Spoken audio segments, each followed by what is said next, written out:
Bonjour à tous. Bonjour à tous et bienvenue pour notre concert de la Sainte-Cécile. Je remercie M. Borelli, le président de la fédération, d'être là aujourd'hui. Et merci à tous d'être aussi fidèles à la Muse Mayanenc. Donc le programme, comme vous le savez, est toujours très éclectique et il a été préparé par nos deux chefs, Ferdi et Jojo. Alors toutefois, vous ne verrez à la baguette que Jojo, car Ferdi, il a dû prendre un peu de repos forcé, mais on est vraiment très très heureux de le voir aujourd'hui avec nous. Et on va faire de notre mieux, tu sais. Alors, je sais que tu vas repérer tous les dièses et tous les bémols qu'on aura le malheur d'oublier, ça c'est certain. Tu vas nous reprendre pendant le banquet parce que le double piano était un peu plus proche du mezzo forte. Mais je te le dis, Jojo a veillé. Et il a bien veillé. Et il nous a fait reprendre tel passage parce qu'on était un peu trop fort, ou telle croche parce que c'était plus une double qu'une simple. Mais en tous les cas, Ferdi, on te souhaite un bon rétablissement et nous attendons tes conseils avisés. Mais attention, pas trop, hein. Et merci Ferdi.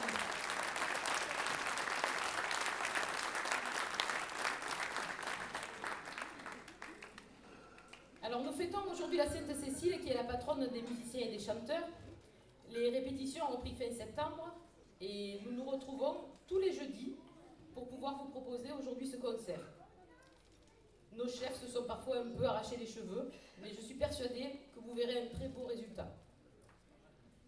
Alors je vais dire un petit mot parce que nous accueillons à chaque concert des renforts venus d'autres harmonies, d'autres villes ou d'autres villages et qui vont donner du souffle pour que Sainte-Cécile soit fêtée dignement à Mayenne et je vous demande de les applaudir très fort. Vraiment un grand merci à vous.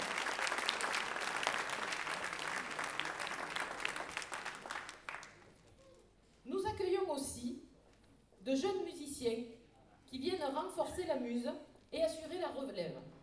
Et je voudrais leur dire bravo. Alors certains ne sont pas encore sur la scène, mais ils monteront après. Parce qu'ils font beaucoup de travail pendant les répétitions, en dehors des répétitions. Jojo fait des répétitions bis pour les percussions, par exemple.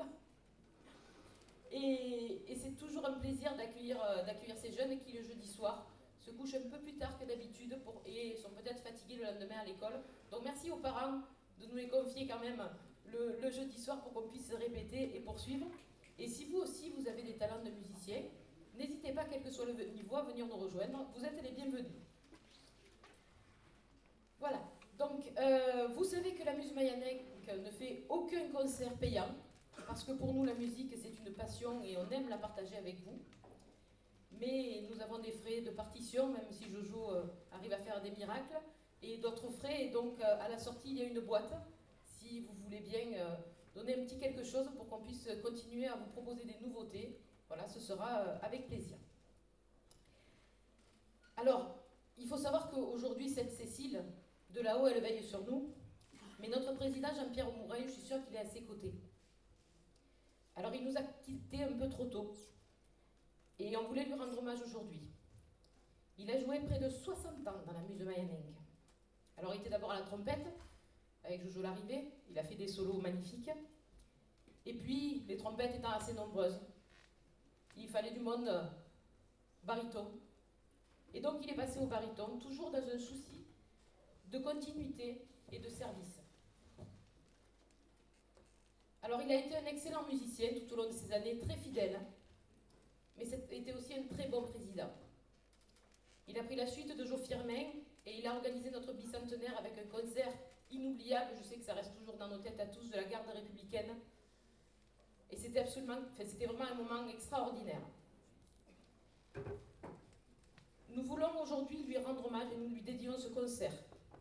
Vous entendrez au cours de ce concert les trompettes comme le baryton qui seront vraiment à l'honneur. Et quelque part, ce sera un peu de lui qui sera là aujourd'hui. La muse, depuis plus de 200 ans, dans la muse, chacun apporte un peu de lui-même pour assurer le présent, mais aussi pour regarder ensemble vers l'avenir.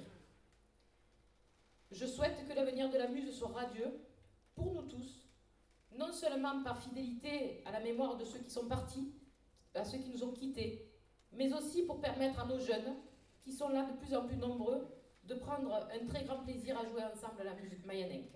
Je vous souhaite un bon concert à tous.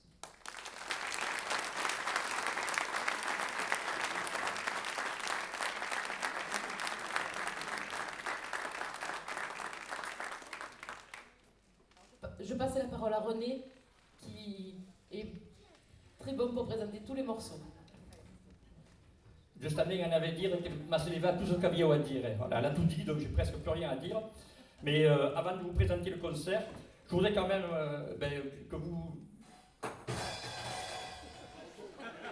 C'est des outils des jeunes, c'est pas des outils de papier, mais basta. La Nelly Saousou, comme à Cotombar un peu.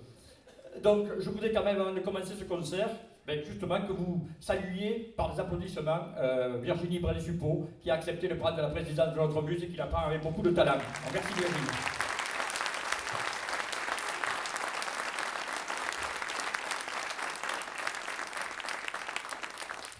Bien, on va donc commencer ce concert, comme vous l'a dit Virginie, qui est très éclectique, choisi par Ferdi et par Jo. On va le commencer par une ouverture, ce qui est traditionnel, une ouverture d'un compositeur viennois qui est mort il y a 120 ans. On est toujours un peu dans les anniversaires en général, on essaie toujours qu'il y ait une date ou deux qui coïncident.